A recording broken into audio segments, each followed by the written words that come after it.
রংপুরের আবু সাঈদ যখন নিরস্ত্রভাবে বুকের তাজা রক্ত দিয়ে বুক পেতে দিয়ে গুলি খেয়ে মারা গেল, একটা বিবেকবান মানুষ, একটা যে কোনো মানুষ যদি মানুষের হৃদয় তার বুকে একটা মানুষ একমাত্র পশু যদি না হয় কোনো বিবেকবান মানুষ ঘরে বসে থাকতে পারে না। ঠিক তেমনি আমরা রাস্তায় নেমে এসেছি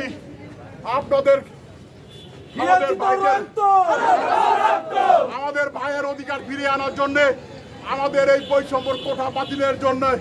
যতদিন পর্যন্ত আমাদের দাবি আদায় না হবে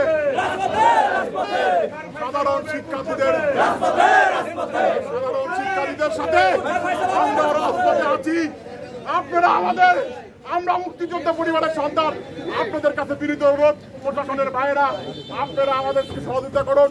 আমরা আপনাদেরকে কখনো ভাঙচুর করি নাই, কোনো ভায়োলেন্স করি নাই। আমাদের মুক্তিযোদ্ধা চত্বরটা প্রদক্ষিণ করতে দিন, মুক্তিযোদ্ধা চত্বরটা প্রদক্ষিণ করে দেন। আমরা এই জেলা ছাত্র দল সর্বোচ্চ ভাবে রাস্তা নেমেছে।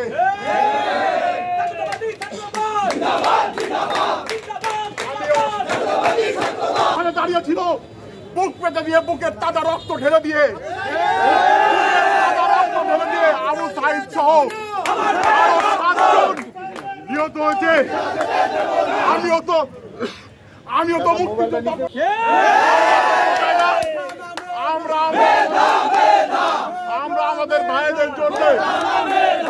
আমরা আমাদের ভাইদের জন্য লড়াই করে যাচ্ছি বুকের তাজা রক্ত দিয়ে।